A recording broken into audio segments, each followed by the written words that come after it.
বিগত 100 বছরে। আপনাকে আমি ইতিহাস পড়তে বারবারই বলি, আরও একবার রিকোয়েস্ট করছি, বেশি না, 1914 সাল থেকে শুরু করে, প্রথম বিশ্বযুদ্ধ থেকে শুরু করে এই 2022 সাল পর্যন্ত ওয়ার্ল্ডের হিস্ট্রিটা একটু করে দেখবেন কিভাবে বিশ্ব আজকে এই অবস্থায় এসেছে। দেখবেন আমরা জিতিনি, বরং আমরা হেরে গেছি। আমরা এমন জাতি ছিলাম না। আমরা কেমন জাতি ছিলাম একটু দেখাচ্ছি। মুসলিম জাতির অবস্থা এমন ছিল যে মদিনার খেজুরের যে ছাদ, খেজুর গাছের পাতার তৈরি ছাদ আর মাটির মসজিদে বসে মদিনা থেকে ওমর রাদিয়াল্লাহু আনহু, আবু বকর সিদ্দিক, উসমান রাদিয়াল্লাহু আনহু, আলী ইবনে আবি তালেব, 4 খলিফা, তাদের কথাই বলছি। ওই খেজুর গাছের মসজিদের মধ্যে বসে তারা অর্ধেক বিশ্ব শাসন করেছে। আপনারা কি ইমাম রাজির নাম শুনেছেন? আচ্ছা, ফিলোসফি, দর্শন এর মূলনীতি দিয়েছেন তিনি। অনেক, ইবনে সিনার নাম শুনেছেন? চিকিৎসা বিজ্ঞান পুরো ভিত্তি দিয়েছেন তিনি। আর এই যে পলিটিক্যাল সিস্টেম যেটা আমরা ওয়ার্ল্ড পলিটিক্স যেটা আমরা বলি, এর ভিত্তি দিয়েছেন কে জানেন? উমর ইবনুল খাত্তাব রাদিয়াল্লাহু আনহু। কে দিয়েছেন? এই যে প্রশাসনিক ডিপার্টমেন্ট, সদর দপ্তর, এই মন্ত্রণালয় সেই মন্ত্রণালয়, এটা স্টার্ট করেছিলেন কে জানেন? সর্বপ্রথম উমর রাদিয়াল্লাহু আনহু। আমরা অনেকে জানি না। আমি এটাই বলছিলাম আপনাদেরকে যে জাতি তার শেকড় চিনে না তাকে ডিমোটিভেটেড করা খুব সহজ। আমরা যদি হিস্ট্রি পড়া শুরু করি, ইতিহাস পড়ি, কোরআন সুন্নাহর পাশাপাশি আমরা দেখব বিশ্বের প্রত্যেকটা বড় বড় সেক্টরের মূল নীতি স্থাপন করে গেছে কারা? মুসলিমরা। তাহলে এখন কেন আমরা এই জায়গায় আসলাম? কি কারণ? আমি একটু কারণটা বলি আপনাদেরকে। মন খারাপ করছেন কি? নিজেদের চেহারাটা আয়নায় দেখতে হয়। যদি আমরা আমাদের চেহারা আয়নায় দেখার সৎসাহস না থাকে তাহলে উন্নতি করব কিভাবে? নাকি প্রশংসা থাকবে? আমরাও সেই জাতি, আমরা বীরের জাতি। সারা বিশ্বে বীরত্বের সাথে লড়াই করে ইসলাম প্রতিষ্ঠা করেছে কারা? আমরাই। এই যে ভারতবর্ষে ইসলাম পাচ্ছেন, ভারতবর্ষে ইসলাম ঢুকেছে একটা ঘটনাকে কেন্দ্র করে। কি ঘটনা? একজন মুসলিম নারীর ইজ্জতের উপর হামলা চালিয়েছিল একজন লম্পট রাজা। এই ঘটনাকে কেন্দ্র করে বিন কাসিম, এই যে ঘোরসাওয়ার, অল্প কিছু সৈন্য নিয়ে আক্রমণ করেছিলেন ভারতবর্ষ। এই যে বিজয়, এখান থেকে শুরু হলো ইসলাম। তারও আগে চিটাগাং আছেন, চিটাগাং, চট্টগ্রাম, এই চিটাগাং রোড দিয়ে, এই পোর্ট দিয়ে আরবরা বাণিজ্য করত। ওই দিক দিয়ে ইসলাম ঢুকেছে একদিক দিয়ে। আবার সুফি পীর মাশায়েখরা ছিলেন, তারা এখানে ইসলাম প্রচার করেছেন। 3 ভাবে ইসলাম ঢুকেছে উপমহাদেশে। ইসলাম পেতেন না এগুলো।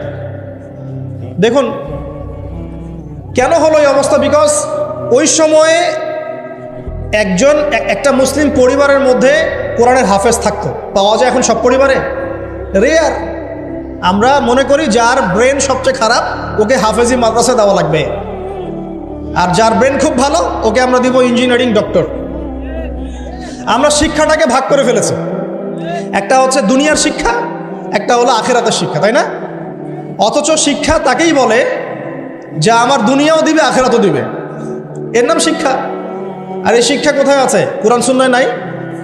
আর কোরআন সুন্নাহ শেখার পরে যদি আমি ডক্টর হই, ইঞ্জিনিয়ার হই, কোনো সমস্যা আছে? কোনো সমস্যা নাই। আমরা এটাকে ভাগ করে ফেলেছি। আমরা অর্থনীতিও ভাগ করে ফেলেছি। মসজিদে আমি পাক্কা মুসল্লি, দেখবেন মসজিদে মাশাআল্লাহ পাক্কা মুসল্লি, নামাজে পড়তে পড়তে একদম সেজদার দাগ পড়ে গেছে।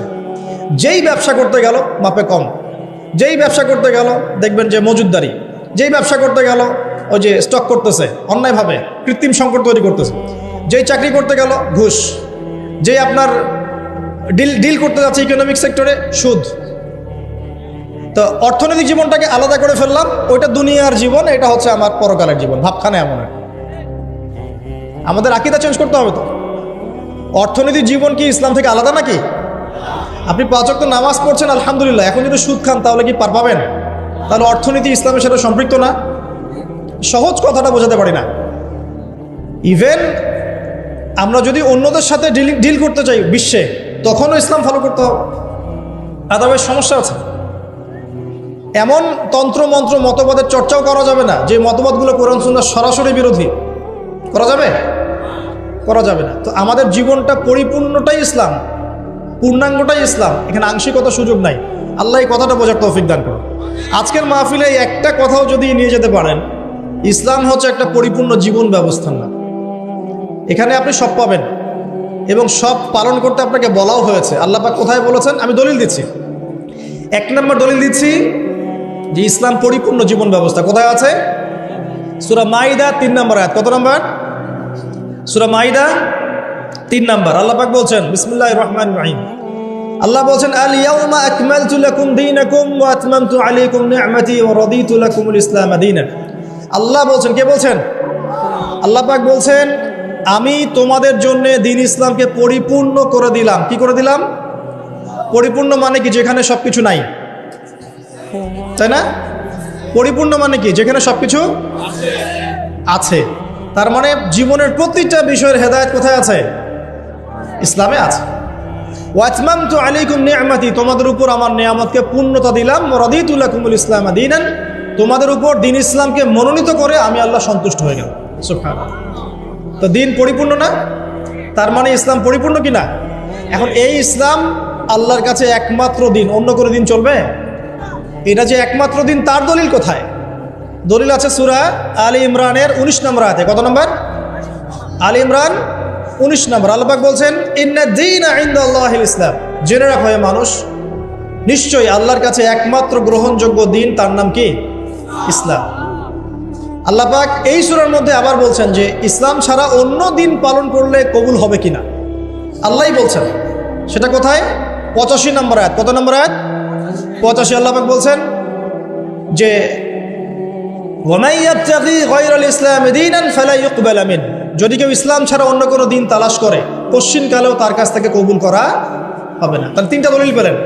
1, আল্লাহর কাছে মনোনীত দিন কি? ইসলাম। এই ইসলাম পরিপূর্ণ কিনা? অবশ্যই পরিপূর্ণ। দলিল সূরা মাইদার আয়াত নাম্বার 3। আর এই ইসলাম বাদ দিয়ে অন্য দিন চলবে কিনা? উত্তর না। দলিল সূরা আলী ইমরানের 85। এখন আপনার আমার দায়িত্ব কি? সেটা আল্লাহ বলছে সূরা বাকারায়। কোন সূরায়? সূরা বাকারায়। কোরআনের একটা আয়াত কিন্তু আরেকটা আয়াতের সাথে লিঙ্ক আপ হবে। এই মিলানোর যোগ্যতা আপনাকে তৈরি করতে হবে। মানে আমি বুঝাই একভাবে, এই যে আকাশের তারাগুলো দেখেন, আমরা সাধারণ চোখে যেটা দেখি সেটা হলো এটা তারাই, জাস্ট তারা, সুন্দর লাগে, তাই না? আসলে ব্যাপারটা এমন না। আসলে ব্যাপারটা হচ্ছে এই প্রত্যেকটা তারার সাথে অন্য তারার একটা জটিল এবং সূক্ষ্ম গাণিতিক একটা মিল আছে। যদি আপনি আমার সাথে কখনো তারা দেখতে আসতে পারেন, আমি দেখাবো ইনশাআল্লাহ। আকাশের তারা দেখা শিখতে হবে। দেখে মনে হয় যে খুব সুন্দর। আল্লাহ পাক সূরা মুলকের মধ্যে বলছেন, সূরা মুলক রাত্রেবেলা তেলাওয়াত করতে হয়। রাতে তারা ওঠে না, ওই রাতেই আল্লাহ বলছে সূরা মুলক তেলাওয়াত করতে। কি মিল আছে দেখছেন? রাতে আকাশে তারা উঠে, আর আল্লাহ পাক রাতের বেলায় সূরা মুলক তেলাওয়াত করতে বলছেন। আর সূরা মুলকের মধ্যে আল্লাহ বলছেন যে আকাশের দিকে তাকাও, তাকিয়ে দেখো আল্লাহর এই সৃষ্টির মধ্যে কোনো খুঁত পাও কিনা। তোমার দৃষ্টি বারবার ব্যর্থ হয়ে ফিরে আসবে, কোনো ত্রুটি পাবে না। সুবহানাল্লাহ। এই তারাগুলোর মধ্যে জটিল একটা সূক্ষ্ম গাণিতিক মিল আছে।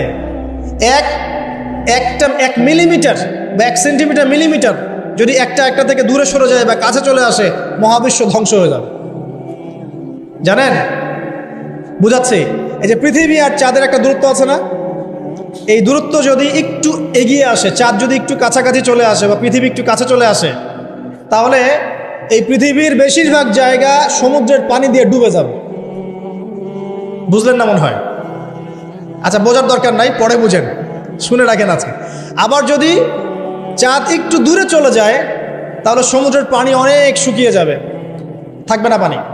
সূর্য যদি একটু কাছে চলে আসে, এক হাত যদি কাছে চলে আসে খালি, তাহলে পৃথিবীর অনেক বড় একটা অংশ মরুভূমি হয়ে যাবে।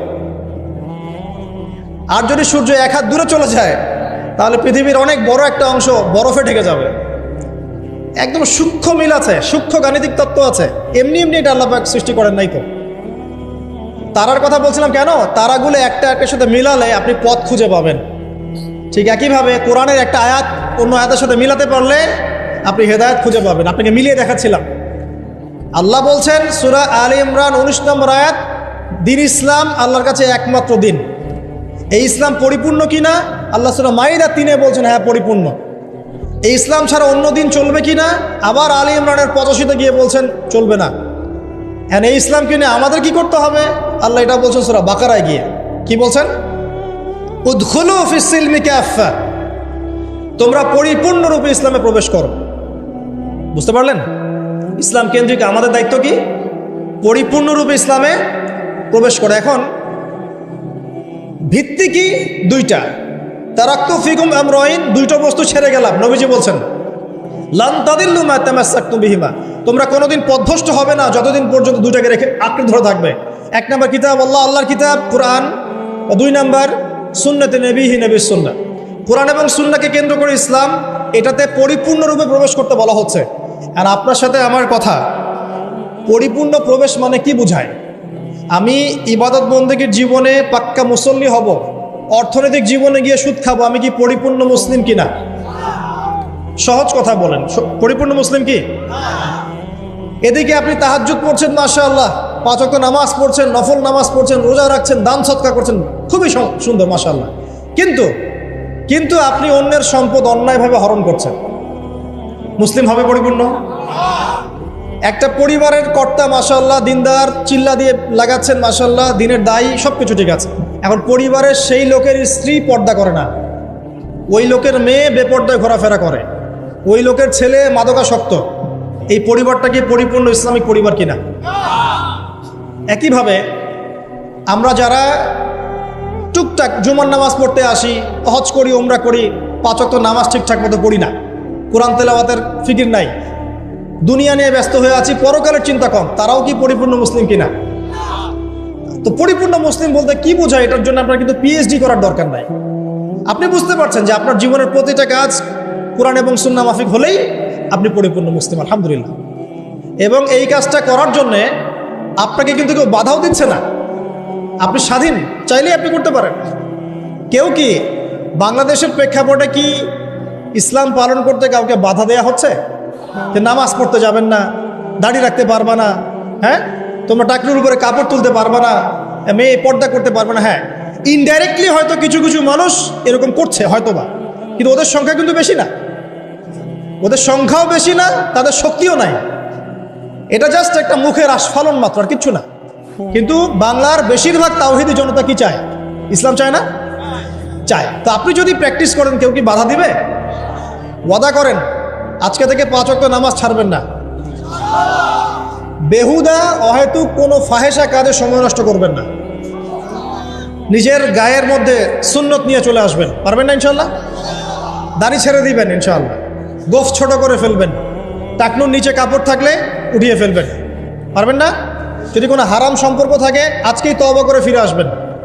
ফিরে আসার সময় আবার বললেন না যে আজকে শেষ কথা, তোমার সাথে আর কথা হবে না, এই কাজ করতে যায় না, তাহলে এই শেষ কথা আর শেষ হবে না, একদম ডিলেট, সাথে সাথে ডিলেট। যদি সুযোগ থাকে, অর্থনৈতিক সামর্থ্য আছে, পরিবারে গিয়ে বলবেন বা মেয়ের পরিবারে প্রস্তাব পড়াবেন, যদি বিয়ে করার সুযোগ থাকে বিয়ে করে ফেলবেন। সুযোগ নাই, ডিসকানেক্টেড, কোনো দরকার নাই। এই নেক্সট সুরতে ধোকা খাবেন না, এটা নেক্সট সুরতে ধোকা, এটা নেক্সট সুরতে ধোকা। যখন একটা মানুষ জেনায় লিপ্ত থাকে তখন তার দোয়া আল্লাহ পর্যন্ত পৌঁছায় না তো, আর জেনা ছেড়ে দিলে পরে আপনার দোয়া ডাইরেক্ট আল্লাহর কাছে পৌঁছাবে ইনশাআল্লাহ। প্রমাণ নেবেন? দলিল দিব? দিচ্ছি, শোনেন। 3 ব্যক্তি, কয় ব্যক্তি? 3 ব্যক্তি চলছে পথ, হঠাৎ ঝড় এসেছে, একটা গুহার মধ্যে ঢুকেছে, গুহার মুখ বন্ধ হয়ে গেছে, একদম বন্ধ, বের হওয়ার কোনো জায়গা নেই। এটা সত্য ঘটনা, রাসূল সাল্লাল্লাহু আলাইহি সাল্লাম বলেছেন। এখন তারা বলছেন তো বের হওয়ার তো কোনো অপশন নাই, কিভাবে বের হবো আমরা? একজন বলছে তাহলে একটা কাজ করি, চলো আমাদের নেক আমলের ওসিলা করে আল্লাহর কাছে দোয়া করি। কিসের ওসিলা? আমরা এই যে দোয়া করার জন্য হুজুর ডাকি, তাই না? আসেন 40 এই যে 1 বছরই 3 দিন 7 দিন করি না, নিজের দোয়া নিজে করা শিখেন। আপনার কি চাওয়া সেটা কি আমি বুঝতে পারবো নাকি? এরকম একটা ঘটনা আছে, হুজুরকে ডেকেছে দোয়া করতে, হুজুর পুরো দোয়াটাই 1 বচনে করেছে, আল্লাহ আমাকে হেদায়েত দাও, আমাকে রিজিক দাও, আমাকে হেফাজত করো। আর মুসল্লি সব বলছে আমিন আমিন আমিন। দিন শেষে লাভ কার হলো? হুজুরের। জিলাপিও আমি পেলাম, দোয়া আমার কবুল হলো, সবই তো আমার হলো, এবং শেষে হাদিয়াওটা আমি পেলাম। এটা তো আপনার দোয়া আপনাকে করতে হবে। তো এই 3 ব্যক্তি দোয়া করছে নিজের নেক আমলের ওসিলা দিয়ে দোয়া করলে দোয়া কবুল হয়। এখানে কি বলে দিব কোন কোন ক্ষেত্রে দোয়া করলে দোয়া কবুল হয়? শোনেন, আগে হালাল খাইতে হবে দোয়া কবুল হলে। দোয়া কবুল হওয়াতে হলে আগে হালাল খেতে হবে, হারাম খেলে দোয়া কবুল হবে না। আর আমরা এখন সুদের যুগে বাস করি না, সবাই সুদখোর হয়ে যাচ্ছে দিন দিন। আর সুদ যে এখন এত সূক্ষ্ম, আমি ইনশাল্লাহ আপনাদেরকে কোনো একটা পরিবেশে যেখানে আমি এডুকেটেড শ্রেণীর মানুষ পাবো ইনশাল্লাহ, সেখানে আমি শুধু অর্থনীতি নিয়ে কথা বলবো ইনশাল্লাহ। এখানে আপনি বুঝতে পারবেন যে কত সূক্ষ্ম সুদ চলছে এখন, কত সূক্ষ্ম। এই যে ইলেকট্রনিক মানিগুলো আমরা ইউজ করছি না, এর মধ্যেও সুদ আছে, বুঝবেন না। একটা রাষ্ট্রকে তারা বাদ রাখে না সুদখোর বানাতে। যদি আমাদের রাষ্ট্রের কোনো লোন প্রয়োজন হয়, আমরা যদি ওয়ার্ল্ড ব্যাংকের কাছে যাই বা IMF এর কাছে যাই, সুদ ছাড়া কোনো লোন তারা দিবে না, কখনো দিবে না। এবং এটা ফোর্সফুলি করবে তারা, সুদ ছাড়া আপনি বেরিয়ে হতে পারবেন না। তো পরে আসে ওইদিকে, আমি ওইদিকে আছি না। দোয়া কবুল করাতে হলে আপনাকে আগে হালাল রিজিক সার্চ করতে হবে, 1 নাম্বার। 2 নাম্বার, তাওহীদ চর্চা করতে হবে। শিরকের পাপে লিপ্ত থাকলে দোয়া কবুল হওয়া ডিফিকাল্ট।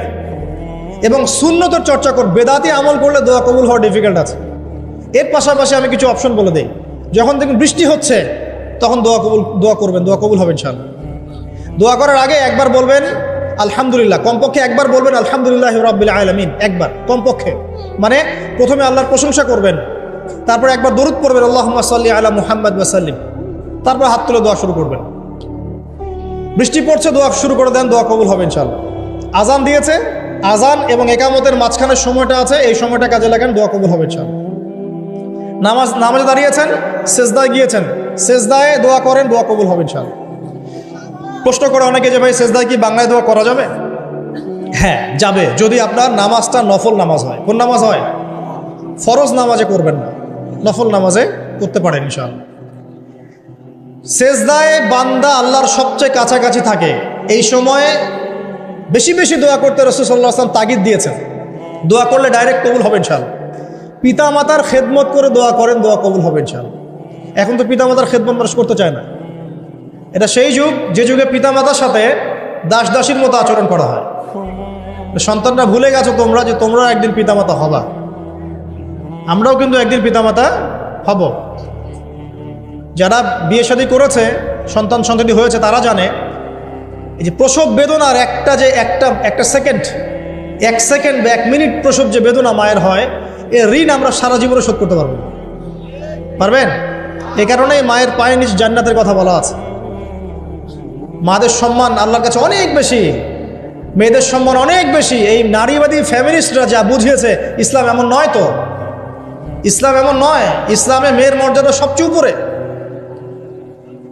একজন নারীর, মনে করেন আপনি বাসায় আছেন, কেউ যদি বাইরে থেকে ফুটা দিয়ে বাসার ভিতরে দেখে, কথা বুঝতে পারছেন? আপনার জন্য হালাল ওই ব্যক্তির চোখের মধ্যে এরকম শিক ঢুকিয়ে দেওয়া, এটা হালাল আপনার জন্য, করতে পারেন আপনি, কিচ্ছু করেন না। আল্লাহর আইনে আপনি কোনো অপরাধী নন। যদি আপনি ঘরের ভিতরে থাকেন, কেউ বাইরে থেকে এরকম করে ফুটা দিয়ে দেখছে, মনে করেন আপনার বাসার মেয়েকে বা আপনার বাসার বোনকে, মাকে, আপনি যদি চোখের মধ্যে একটা শিক ঢুকিয়ে দেন, আপনার কোনো পাপ হবে না আল্লাহর কাছে। এটা হাদিস আছে, জায়েজ। যদিও এটা আইন হাতে তুলে নেওয়া হয়ে যাচ্ছে অন্য সেক্টরে, কিন্তু আল্লাহর কাছে আপনি কিছু করেন না। মেয়েদের এমন মর্যাদা দেওয়া হয়েছে। সেই মেয়েদেরকে আমরা এখন কি করেছি? কাপড় চোপড় সব কমিয়ে কমিয়ে বেপর্দা করে রাস্তায় নামিয়ে দিয়েছে। যদি একটা মানুষ নিজের সম্মান না বোঝে, তাকে সম্মান কেউ দিতে পারে? নিজেকে চিনতে শিখুন। আমাদের সম্মান আল্লাহর কাছে অনেক বেশি। এটা বলছিলাম প্রিয় ভাইয়েরা, মায়ের পায়ের নিচে আল্লাহ পাক সন্তানের বেহেশতের কথা বলেছেন। মা বোনদেরকে 4টা কাজ করতে বলো, অনলি 4টা কাজ। 5 ওয়াক্ত নামাজ যদি ঠিকমতো পড়তে পারে, 1 নাম্বার। 2, রমজান মাসে রোজা রাখে। 3 নাম্বার, পর্দা ঠিকঠাক মতো করে। আর 4 নাম্বার, স্বামীর আনুগত্য করে। ইনশাআল্লাহ জান্নাতের যে কোনো দরজা দিয়ে ইচ্ছা প্রবেশ করতে পারবে। এখানে স্বামীর আনুগত্যের কথা বলেছি, স্বামীর দাসত্বের কথা বলি নাই। আনুগত্য দাসত্ব এক জিনিস না। আনুগত্য মানে কি? আনুগত্য মানে আপনি স্বামীর যে কোনো ভালো কাজে আপনি তাকে সায় দিবেন, আনুগত্য। নামাজ পড়তে বলেছে, নামাজ পড়তে হবে। পর্দা করতে বলেছে, আপনি পর্দা করবেন। বেপর্দায় যাবেন, আপনি যাবেন না। এটা আনুগত্য। দাসত্ব কি? দাসত্ব হচ্ছে যে সে ভালো মন্দ যাই বলুক আপনি শুনছেন, এটা দাসত্ব। এটা করবেন না। মা বোনরা 4টা কাজ বাসায় গিয়ে আবার শুনিয়ে দিবেন। নবীজি বলেছেন 4টা কাজ কোনো মেয়ে করলে জান্নাতের যে কোনো দরজা দিয়ে ইচ্ছা প্রবেশ করতে পারবে। 1 নাম্বার, 5 ওয়াক্ত সালাত। 2 নাম্বার, রমজান মাসের সওম রোজা। 3 নাম্বার, পর্দা ঠিকঠাক মতো করবে, লজ্জাস্থানের হেফাজত। এবং 4 নাম্বার, স্বামীর আনুগত্য করা। মায়ের খেদমত করে দোয়া করেন, দোয়া কবুল হবে ইনশাআল্লাহ। বাবার খেদমত করে দোয়া করেন, দোয়া কবুল হবে ইনশাআল্লাহ। কোরআন তেলাওয়াত করে দোয়া করেন, দোয়া কবুল হবে ইনশাআল্লাহ। অবস্থা এমন ছিল, আমাদের অবস্থা কেমন ছিল? এমন ছিল অবস্থা। দেখেন আমাদের পরিবারগুলো এত সুন্দর ছিল যে পুরো পরিবারের মধ্যে তালিম, কোরআন, হাফেজ কোরআন, পরিবারের মধ্যে আলেম, মুফতি, মুহাদ্দিস দিয়ে ভর্তি ছিল। একজন বাদশার কথা আমি পড়েছিলাম হিস্ট্রি পড়তে গিয়ে, এটা অনেক পরের কথা, প্রায় উমাইয়া শাসনের কথা। যখন উমাইয়াদের পতনের সময় চলে আসছে, তারা কর্ডোভায় চলে গেছেন ইসলামিক খেলাফত কায়েম করতে। কর্ডোভা, আন্দালুসিয়া কর্ডোভায়, ওটাকে আন্দালুসিয়ার খেলাফত বলে। ওই সময় রাজার ছেলেকে বিয়ে দেওয়ার ঘোষণা এসেছে, রাজার ছেলেকে বিয়ে দেওয়া হবে। রাজা মানে আমির বুঝাচ্ছে এখানে, যিনি রাষ্ট্রের আমির ছিলেন। তো বিয়ে দেওয়ার জন্য মেয়ে খোঁজার জন্য বলা হয়েছে। তো এখন প্রথম দিন ঘোষণা করা হয়েছে যে আপনাদের যার যার বাসায় মেয়েরা হাফেজে কোরআন, রাতের বেলা সেই বাসায় আলো জ্বালিয়ে দিবেন, যাতে পাহাড়ের উপর থেকে রাজা দেখতে পারেন যে কোন কোন বাসায় হাফেজা আছেন। তার মধ্য থেকে চুজ করা হবে একজন মেয়ে রাজার ছেলের জন্য। রাজা মানে আমির বুঝাচ্ছে। তো সেই রাতে তিনি যখন উঠলেন পাহাড়ে, এগুলো সত্য ঘটনা, দেখলেন আন্দালুসিয়ার প্রত্যেকটা বাসার ঘর, এই ঘরের মধ্যে আলো জ্বলছে, প্রত্যেকটা বাসায় হাফেজা মেয়ে আছে। তো এখন তো বিয়ে দেওয়া সম্ভব না সবার সাথে। পরের দিন আবার ঘোষণা আসলো যে এই হাফেজা মেয়েদের মধ্যে যারা তাফসির করতে পারে, কোরআনের মুফাসসির, হাফেজ মুফাসসির কিন্তু এক জিনিস না। হাফেজ মানে আপনি মুখস্থ করেছেন কোরআন, মুফাসসির মানে আপনি কোরআন একদম ব্যাখ্যা বিশ্লেষণ সহ আপনি অনুবাদ করতে পারেন, তাফসির করতে পারেন। তো পরের দিনও দেখা গেল সেম চিত্র, সবার ঘরে ঘরে আলো জ্বলছে। মেয়েদের কথা বলছি, মেয়ে খুঁজে বেড়াচ্ছে বিয়ে দেওয়ার জন্য। তারপরে আবার ঘোষণা আসলো যারা তাফসির করার সাথে সাথে মুহাদ্দিসা মানে হাদিস মুখস্থ আছে, 10,000, 1,000, 20,000, 1,000, 2,000 এরকম করে যত হাদিস মুখস্থ আছে মুহাদ্দিসা, তাদের ঘরে আলো জ্বলবে। তখন দেখা গেল যে আলো একটু কমে আসছে আর কি, কথা বুঝতে পারছেন? কিন্তু আলোর সংখ্যা অনেক। আবার ঘোষণা আসলো পরের দিন যে এই বাড়িগুলোর মধ্যে যারা ফকিহ বোঝেন কি, ফিকহের জ্ঞান আছে, গভীর জ্ঞান আছে, কুরআন সুন্নাহর গভীর ইস্তেহাদ করতে পারেন, মুস্তাহিদ এই টাইপের, তাদের বাসার আলো জ্বলবে। তখন দেখা গেল যে আলোর সংখ্যা আরেকটু কমে আসে। এর মধ্য থেকে আমির একজনকে সিলেক্ট করে তার ছেলের সাথে বিয়ে দিলেন। এই ছিল মুসলিমদের অবস্থা। এখন যদি আপনি আজকে, এটা কি কুমিল্লা না নাকি? কুমিল্লা, এই কুমিল্লার তিতাসের কোনো একটা উপরের জায়গায় চলে যান, টাওয়ারে যান, গিয়ে বলেন যে আমাদের এই পুরো গ্রামের মধ্যে বা এই জায়গার মধ্যে আমি আমার ছেলের জন্য মেয়ে খুঁজতেছি, যেই মেয়েগুলো হাফেজে কোরআন তাদের বাসায় আলো জ্বালিয়ে দিবে। উপর থেকে দেখেন কতগুলো আলো জ্বলবে, অবশ্যই জ্বলবে, একটাও না এমন না, জ্বলবে। কিন্তু যদি আরো বড় চ্যালেঞ্জ দেন যে হাফেজার সাথে সাথে কারা তাফসির করতে পারে, কারা মুহাদ্দিসা খাস পর্দা মেনে চলে, তাদের বাসায় আলো জ্বালাবে, দেখবেন আলোর সংখ্যা খুব কমে আসবে। এটা বাস্তবতা।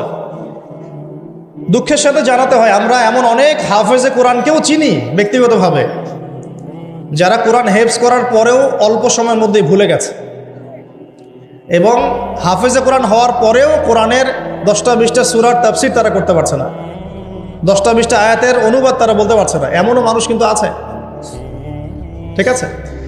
তো আমাদের অবস্থা কিন্তু এমন ছিল না। আমরা এই বিশ্বকে নেতৃত্ব দিয়েছি এক সময়, সুদীর্ঘ প্রায় 1250 বছর। কত বছর?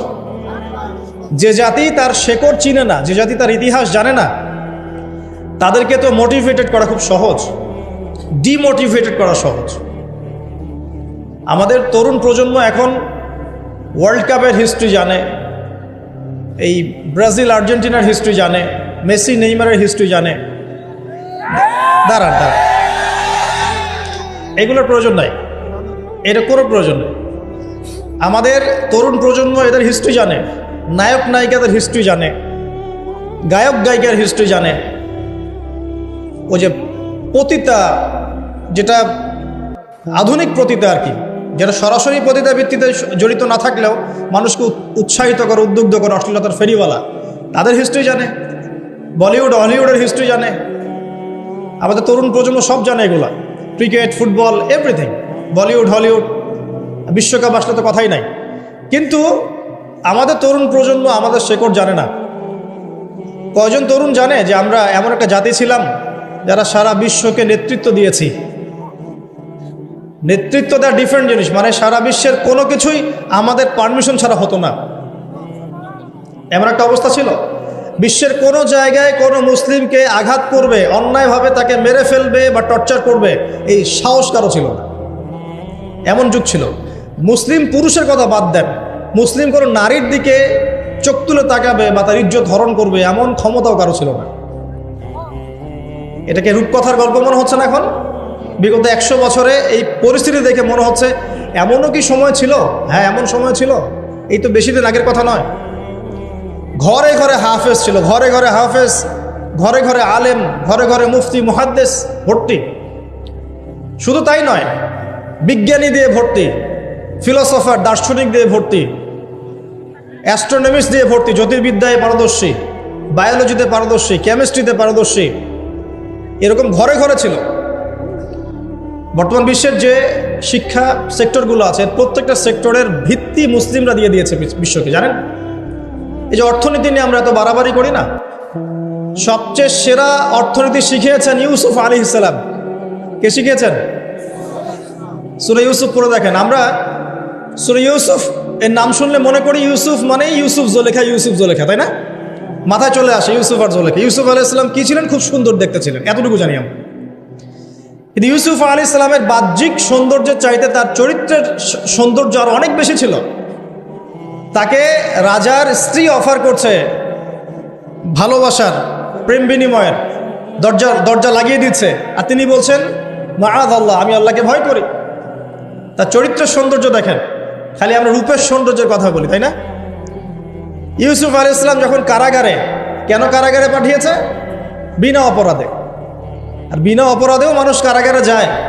কারাগারে যারা যায় তারা সবাই যে অপরাধী এমনটা নয়, বিনা অপরাধেও মানুষ কারাগারে যায়। দাঁড়ান, ইউসুফ আলাইহিস সালাম কেন গেলেন? তাকে অপবাদ দেওয়া হয়েছে, জেনার অপবাদ, নাউজুবিল্লাহ। 1 দিন 2 দিন না, 7 দিন 10 দিন না, 12টা বছর তিনি কারাগারে। কত বছর? 12 বছর।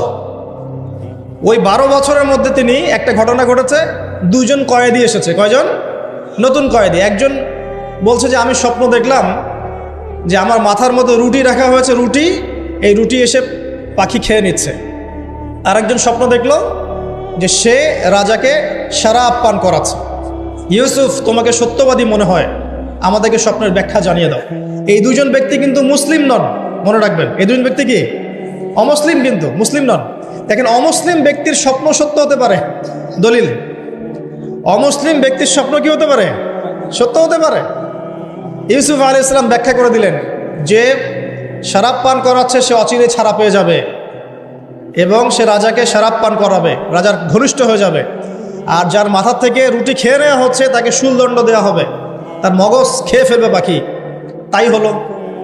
আর ইউসুফ আলাইহিস সালাম এই ব্যক্তিকে বলে দিলেন, যার ব্যাপারে তার ধারণা হলো যে এই ব্যক্তি নাজাত পাবে, তুমি যখন রাজার কাছে যাবে তখন আমার কথা স্মরণ করো, যে আমি তোমাকে এই কথাটা বলেছিলাম, রাজার সামনে স্মরণ করো। তো ইউসুফ আলাইহিস সালাম এখানে বন্দী, তারা ছাড়া পেয়ে গেলেন। এবার যখন এই ব্যক্তি রাজার কাছে গেলেন, রাজা আবার একটা স্বপ্ন দেখলো। কে স্বপ্ন দেখলো? সূরা ইউসুফের মধ্যে বলা আছে, পড়ে দেখবেন। রাজা স্বপ্ন দেখছে যে 7টা চিকন গাভী 7টা মোটা তাজা গাভীকে খেয়ে ফেলছে, ঠিক আছে? আর উনি শীষ স্বপ্ন দেখলেন, শীষ।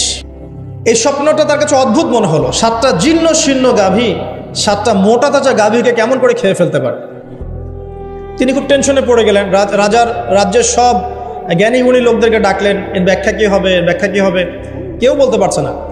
তখন এই ব্যক্তি যে ছাড়া পেয়ে এসেছে, তার মনে হলো যে হ্যাঁ, ইউসুফ নামে একজন ব্যক্তি আছে, সে আমাকে স্বপ্নের ব্যাখ্যা বলেছিল, হয়তোবা সেই স্বপ্নের ব্যাখ্যাটা বলতে পারবে। সে চলে গেল জেলখানায়। সেখান থেকে ইউসুফকে গিয়ে বলল, ইউসুফ, তোমাকে আমরা সত্যবাদী পেয়েছি, তোমাকে আমরা সত্যবাদী পেয়েছি। এই স্বপ্নের ব্যাখ্যা কি হবে? রাজার স্বপ্নের ব্যাখ্যা। ইউসুফ আলাইহিস সালাম বললেন যে এর অর্থ হচ্ছে যে অতি শীঘ্রই এই মিশরের মধ্যে দুর্ভিক্ষ আসবে। কি আসবে? কি আসবে? আচ্ছা, তার মানে দুর্ভিক্ষ শব্দটা কোরআনে আছে। রাজাকে গিয়ে বলো যে ওই মহিলাদের কি খবর, যে মহিলারা ইউসুফ আলাইহিস সালামের ব্যাপারে এরকম অপবাদ দিয়েছিল। তখন এই ব্যক্তি গিয়ে রাজাকে বলল, ওই মহিলাদের কথা তিনি জিজ্ঞাসা করেছেন।